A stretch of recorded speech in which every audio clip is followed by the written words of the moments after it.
Friends, try to watch this video till end, then only you will be able to understand what I am trying to deliver. Now friends, coming to the question. Friends, हमारे पास एक question है, इसमें हमें दे रखा है कि दो identical shape के स्फेयर हैं। आइडेंटिकल शेप के स्फेयर हैं मीन्स दोनों की रेडियस जो है वो क्या है, सेम है। दोनों की रेडियस सेम है, इसकी भी आर है, इसकी भी आर है। इसका मास 2 kg है और इसका मास 4 kg है। मास डिफरेंट है, रेडियस सेम है। ऑल राइट फ्रेंड्स, इस स्फेयर को बोल लेते हैं 1, तो इस स्फेयर को बोल लेते हैं 2।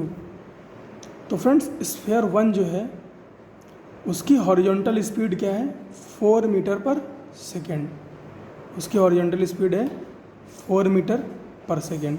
और जो स्फेयर 2 है वो उसकी स्पीड क्या है, हॉरिजॉन्टल स्पीड 2 मीटर पर सेकेंड।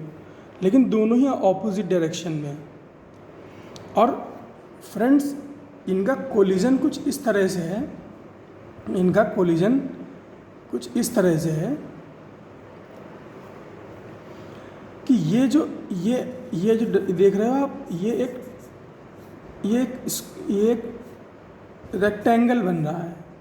ये एक रेक्टेंगल बन रहा है और ये जो डायगोनल है इसकी लेंथ कितनी है, 2r है। इसकी डायगोनल की लेंथ कितनी है, 2r है। तो कुछ इस तरह का कोलिजन है इनका। हमसे बोला है कोएफिशिएंट ऑफ रेस्टिट्यूशन कितना है, 1/3। तो हमें बताना ये है find the loss in kinetic energy after collision. तो फ्रेंड्स, ये बहुत ही इंटरेस्टिंग क्वेश्चन है। आइए देखते हैं इसका सॉल्यूशन क्या होगा। तो फ्रेंड्स, जैसा कि आपने डायग्राम में देखा अभी, ये एक रेक्टेंगल बनाते हैं। यहाँ पर ये एक रेक्टेंगल बनाते हैं, ये r और ये डायगोनल की टोटल लेंथ कितनी हो जाएगी, 2r। ये 4 मीटर पर सेकेंड और ये 2 मीटर पर सेकेंड। तो फ्रेंड्स, अगर लाइन ऑफ इम्पैक्ट ड्रॉ करें, ये लाइन ऑफ इम्पैक्ट की बात की, ये लाइन ऑफ इम्पैक्ट हो जाएगी, दोनों के सेंटर से पास होते हुए लाइन ऑफ इम्पैक्ट हो जाएगी। फ्रेंड्स, उससे ज़्यादा इम्पोर्टेंट ये है कि हम ये फाइंड करें कि ये जो रेक्टेंगल है और ये जो डायगोनल है, तो ये साइड और डायगोनल के बीच एंगल थीटा कितना बन रहा है। तो उसके लिए फ्रेंड्स हमारे पास क्या इन्फॉर्मेशन है। फ्रेंड्स, ये टोटल जो है, ये टोटल लेंथ जो है ये 2r है, ये टोटल लेंथ 2r है। और ये जो लेंथ है, ये अगर इसकी बात करें, ये 2r है, ये r है। तो ये एंगल थीटा कितना हो जाएगा, sine theta is equal to r/2r। ये 1/2, तो थीटा की वैल्यू क्या हो जाएगी, 30 डिग्री। मतलब लाइन ऑफ इम्पैक्ट से स्फेयर 1 कितने एंगल पर इसकी स्पीड है, 30 डिग्री। तो 4 मीटर पर सेकेंड कितनी लाइन ऑफ इम्पैक्ट से कितने एंगल पे, 30 डिग्री के एंगल पे। उसी तरह से स्फेयर 2 की बात करें तो 2 मीटर पर सेकेंड लाइन ऑफ इम्पैक्ट से कितना, 30 डिग्री के एंगल पे। तो फ्रेंड्स, लाइन ऑफ इम्पैक्ट के अलॉन्ग जो है इस वेलोसिटी का कंपोनेंट कितना हो जाएगा, 2 cos 30 ऊपर की तरफ, और इस 4 cos 30 नीचे की तरफ। और अगर ये वर्टिकल कंपोनेंट की बात करें तो ये 4 sin 30 हो जाएगा और ये 2 sin 30 हो जाएगा। ऑल राइट फ्रेंड्स, तो हम क्या करते हैं ऑब्लिक कोलिजन में क्या होता है कि कंजर्वेशन ऑफ मोमेंटम लगाते हैं अलोंग लाइन ऑफ इम्पैक्ट।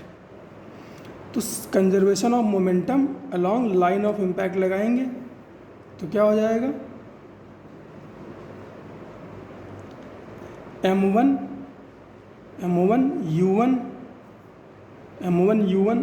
कितना है, 2 kg, u1 कितना है, 4 cos 30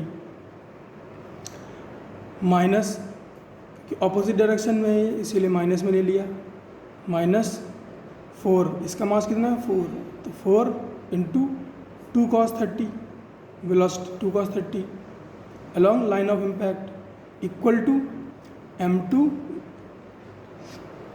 ये अब क्या होगा m1 v1 plus m2 v2, m1 u1 plus m2 u2 equal to m1 v1 plus m2 v2 हो गया। अब इसको सॉल्व करेंगे फ्रेंड्स तो हमारे पास क्या आएगा, ये दोनों बराबर हैं 2 इंटू 4 cos 30, 2 इंटू 4 cos 30, ये कैंसिल आउट हो गए, ये ज़ीरो हो गए। तो क्या हुआ v1 plus 2v2 equal to 0, एक इक्वेशन आ गई। दूसरी क्या चीज़ होती है फ्रेंड्स, दूसरी चीज़ होती है कोएफिशिएंट ऑफ रेस्टिट्यूशन। तो कोएफिशिएंट ऑफ रेस्टिट्यूशन क्या होता है, v2 minus v1 divide by u1 minus u2। तो v2 माइनस v1 हो गया डिवाइड बाई u1 कितना है 4 cos 30 माइनस u2 माइनस में क्यों लिया है, क्योंकि फ्रेंड्स ये क्या है ऑपोजिट डायरेक्शन में है लाइन ऑफ इम्पैक्ट के, तो इसीलिए इसको क्या लिया है u2 को माइनस में लिया है। ऑल राइट, तो इसको ऐड कर लो, कितना हो जाएगा ये 6 cos 30 v2 minus v1 divide by 6 cos 30 की वैल्यू क्या होती है √3/2, ये कितना हो जाएगा 6 3√3 इक्वल टू 1/3, 3 से 3 कैंसिल आउट हो जाएगा, तो क्या बचेगा v2 minus v1 equal to √3। अब इक्वेशन 1 को उठा के यहाँ पे रख दो, ये इक्वेशन 1 यहाँ पे ले आए, दोनों को ऐड कर दिया, तो यहाँ से हमें v2 की वैल्यू कितनी मिल गई 1/√3। v1 प्लस 2v2 निकाला था ना ऊपर, वही रखा है यहाँ पे, ऐड करोगे तो v1 कैंसिल आउट हो जाएगा, 3v2 किसके बराबर आएगा √3 के, तो 3v2 √3 के बराबर आएगा, कैंसिल तो क्या होगा एक √3 कट जाएगा, तो 1/√3 बचेगा। और v1 की वैल्यू क्या आएगी -2/√3, इसमें रखेंगे अगर इक्वेशन 1 में। अब फ्रेंड्स बात करें काइनेटिक एनर्जी की, तो काइनेटिक एनर्जी इनिशियली कितनी है, काइनेटिक एनर्जी फ्रेंड्स देखिए हमें पता है कि ऑब्लिक कोलिजन में ये जो वर्टिकल वेलोसिटी कंपोनेंट है ये चेंज नहीं होते हैं, और फ्रेंड्स अगर वर्टिकल वेलोसिटी कंपोनेंट चेंज नहीं हो रहे हैं तो उनका क्या होगा, उनकी वजह से काइनेटिक एनर्जी में भी कोई चेंज नहीं आएगा। तो इसीलिए क्या है काइनेटिक एनर्जी हम कैलकुलेट कर रहे हैं अलोंग लाइन ऑफ इम्पैक्ट। तो क्या करेंगे 1/2 mv², तो 1/2 इंटू 2√3, ये 2√3 क्या है, ये है 4 cos 30, ये है 4 cos 30 प्लस 1/2 इंटू 4 इंटू √3 क्या है, ये है 2 cos 30 स्क्वायर कर लिया, इसको कैलकुलेट किया तो कितना आया 12 + 6 इज इक्वल टू 18 जूल। अब काइनेटिक एनर्जी फाइनल की बात करें तो 1/2 इंटू 2 मास m इंटू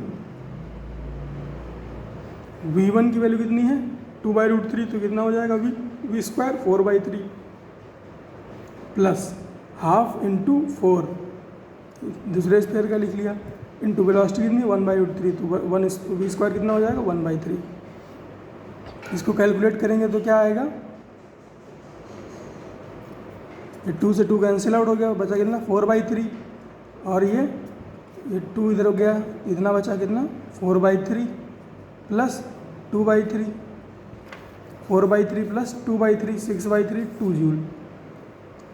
तो फ्रेंड्स अब कितनी फाइनल काइनेटिक एनर्जी कितनी बची 2 जूल। तो लॉस इन काइनेटिक एनर्जी कितना हुआ 18 माइनस 2, तो कितना हुआ 16 जूल। तो 16 जूल का लॉस हुआ है ऑब्लिक कोलिजन की वजह से। तो फ्रेंड्स ये एक ऑब्लिक कोलिजन का बढ़िया एग्जाम्पल था। ऑब्लिक कोलिजन में इससे टफ क्वेश्चन नहीं आ सकता। मिलते हैं अगले क्वेश्चन में।